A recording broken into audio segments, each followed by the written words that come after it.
Welcome to Sacrilegious Discourse. For this is what the Sovereign Lord says. Why do you need prophets to tell people who you are and what you want? If you can justify everything that the God of the Bible has done, then you can justify any of your behavior. A lot of this mentality is trickling into what is now mainstream right-wing Christianity. I am capable of empathy greater than this God of the Bible. This is a Bible that they tell kids. This is the good Lord. This is the good book. He is fantasizing about murder, mass murder. Head over to sacrilegiousdiscourse.com right now to find out how to leave us a review or support us on Patreon.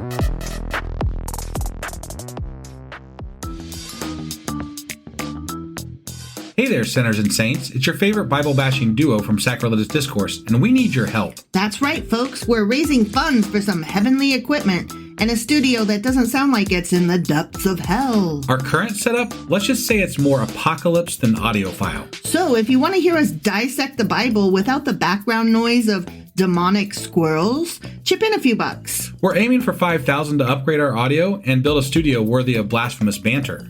Donate today and help us spread the good word of atheism. You can find a link right on our homepage, sacrilegiousdiscourse.com. Every dollar counts. Even if it's from your collection plate.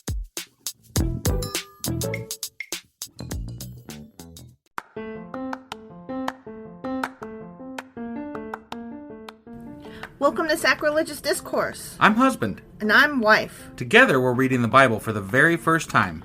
We grew up without religion and wanted to know what all the fuss was about. Well, what have we learned so far? That God is a dick, and apparently some people believe in talking donkeys? We're not trying to pass ourselves off as experts. Nope, we're just reading the Bible for the first time and giving our first take reaction. If you'd like to join us in this venture, you might consider starting at episode 1. Otherwise, jump in wherever you like.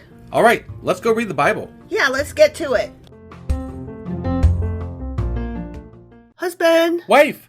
So how you been? Sick. How you been? Me too. Yeah. Yeah. We're still recovering a bit. Wife more than me. I had it first, and then wife got it, so. You gave it to me. Thanks. I did. Thanks for that, husband. Appreciate ya. Yeah. So it's been like over a week. Yes, it has. And we have to, I apologize. Totally. We can't help getting sick. It is what it is, It's winter. It sucks that it's like right at the beginning of the new year. I just penciled in 6 months worth of episodes, and now I gotta use my giant magical eraser. Yeah. That's why I use pencil. But on the plus side, you like making lists of things. I really do. So, that works out, It kind of does. Yeah. Before we get into things here, I do want to make an announcement. We were behind when we stopped doing episodes with regard to shouting out new patrons. We did. So we'll be doing those for a few days straight here. Yeah. Today, I would like to thank S. Murphy or... Smurfy. Yeah, S. Murphy. Thank you, Smurfy, S. Murphy. And just say thank you so much. We cannot express how much it means to us whenever we get a new patron, and you guys are helping us out with keeping this thing alive. And when we go through times like this where we're down for a week, it's even more amazing that we still have you guys. It's just seriously, you guys are the best, and we love you. We feel super guilty when we have to not record because we want to give you material. Yeah. We owe you. You're supporting us. We want to give it to you. Right, exactly. So apologies and thank you thank you, much. S. Murphy. Thank you. Very much appreciate it. That being said, let's go ahead and talk about our episode. Oh, yeah. And, what do you do? I have no clue what we talked about last time. I started to ask, do you even remember a little bit? No, it's been too long. I actually kind of do, because the last thing we did was a Q&A over the final song. That's right. The servant song. Okay. And it was kind of what the fuck-ish. Sure. Do you remember that? We Only got vaguely. Into more of the controversy about who the suffering servant is. Right. And is it Jesus? It's not. It's totally not. It's really not. And, right. And early on, during the time when Christianity was first forming, the Christians recognized that it wasn't Jesus. Right. There's even people on record saying as much. Yeah, So, yeah. yeah, that's interesting as well. Right. So, that is where we were. We left off with Isaiah chapter 52, Okay. mid-song. Okay. All right. All right. And So that means that today we're going to be getting into... Isaiah chapter 53. Awesome. Let's go do this. Okie dokie.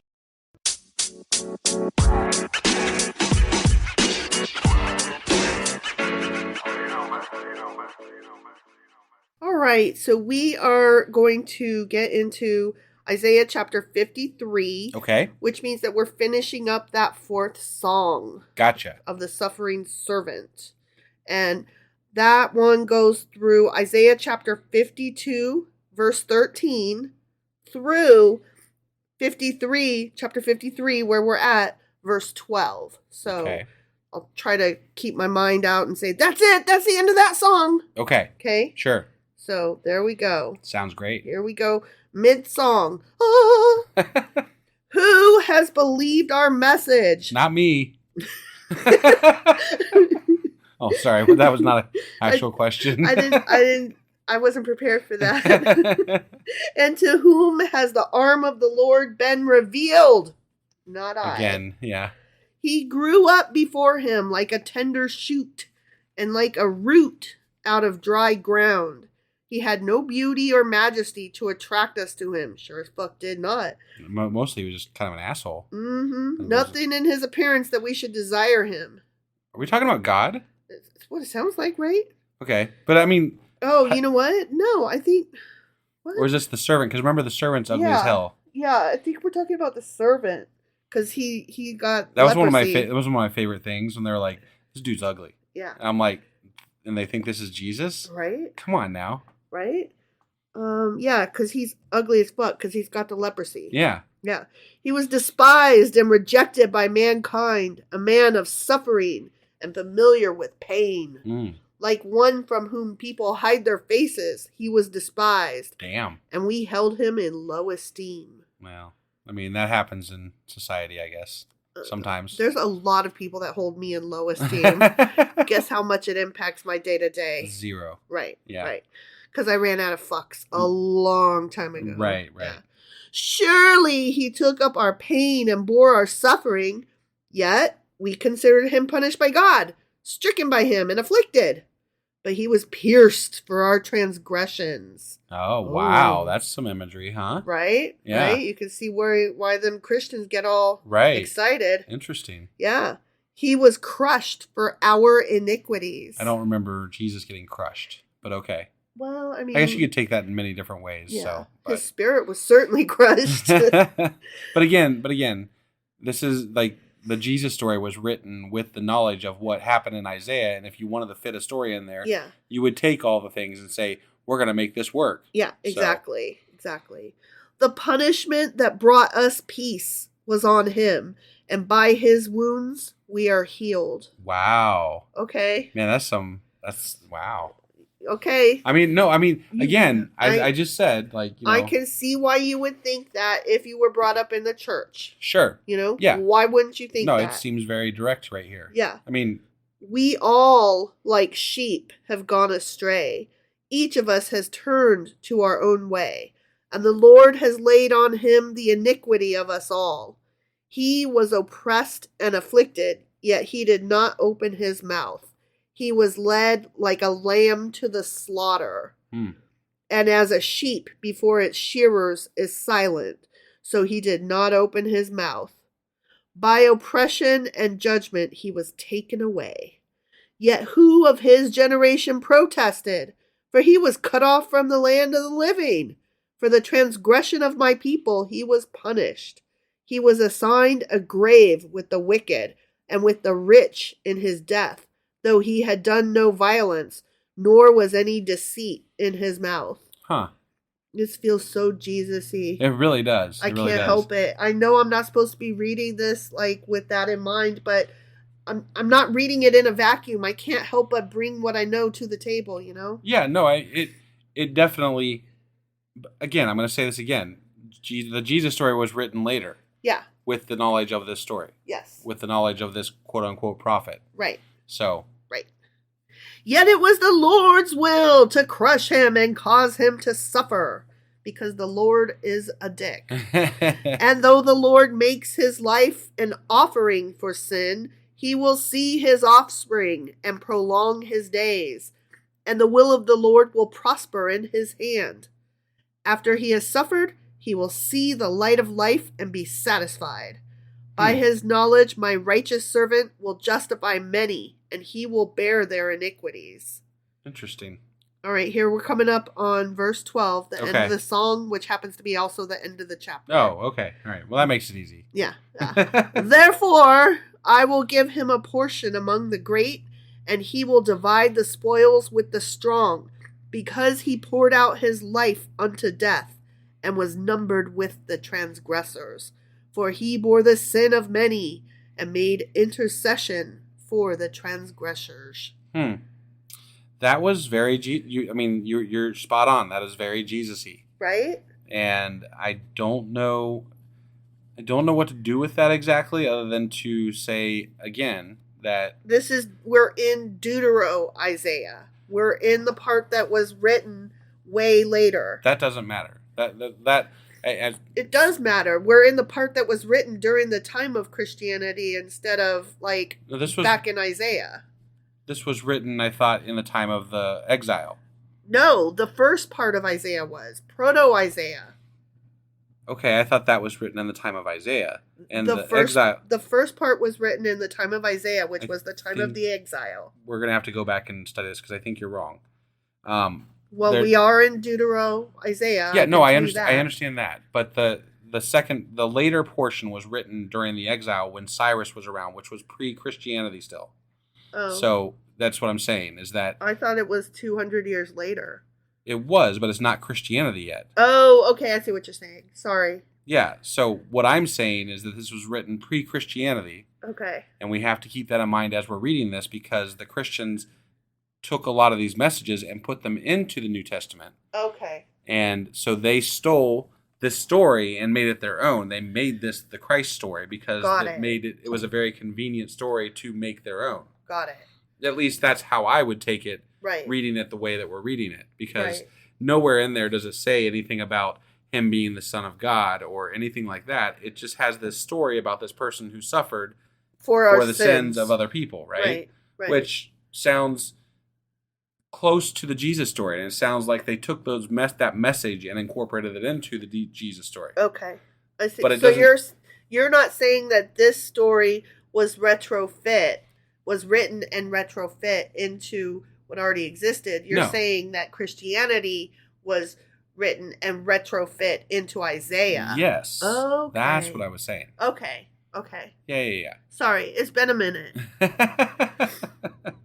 So I just wanted to clarify, because I appreciate that was an important point for me, at least. Yeah, and I know we don't want to talk, like we've said in the past, that we don't want to talk a lot about Christianity, but I think it's unavoidable.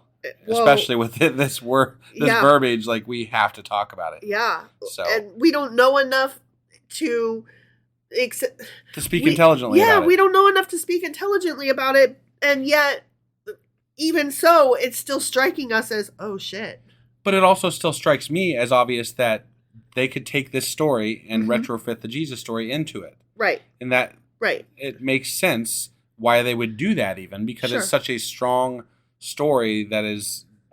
This character, the servant, is a very strong character in this Bible that we've read so far. Right. So, I mean, definitely they were going to want to take this and do something with it. Right. And to make this the Jesus character for them makes a lot of sense. And to attribute it to this great prophet. Right. I mean, that's just even prettier, you know? No, definitely. Put a fucking bow on it and call it done. Exactly. That being said, Speaking of done. Yeah, I don't really know what else to say about it other than, all the shit that we said about it. So I'm glad to be back, though. I am too. This feels good to get an episode under our belt. It really does, because I was starting to feel a little desperate. Like, am I going to remember? I couldn't even, I had to think about how to pull up the different places that I go to read this. I mean, the struggle for me is going to be because, my routine after we're done here is a very quick, Copy paste, do, click, click, click. But like I'm out of practice for a week. So. Right? It's so funny. Like you think you have it down and then you miss a week and everything's new all over again. Yeah. Yeah. We missed you guys. We did. We missed the work and we missed doing this. Exactly. We did. Yeah. So that was Isaiah chapter 53. Sure as fuck was. Which means that we'll be back tomorrow. Assuming nothing else goes wrong. With Isaiah chapter 54. All right. We'll see you guys then. Bye.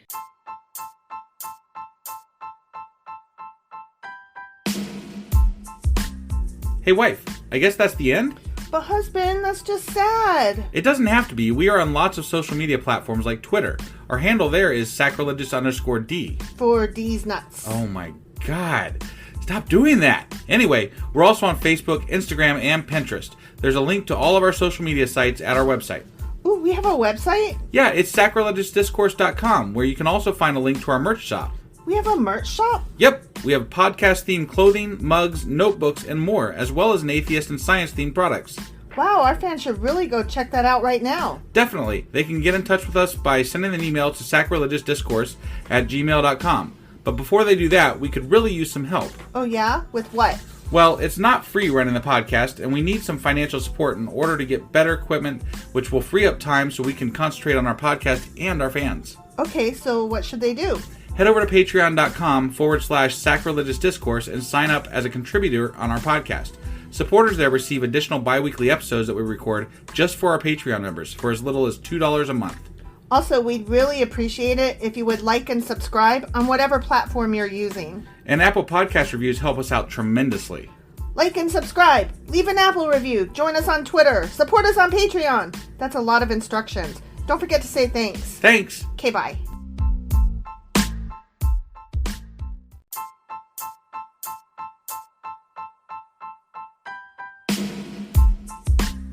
Hey, wife, I guess that's the end? But husband, that's just sad. It doesn't have to be. We are on lots of social media platforms like Twitter.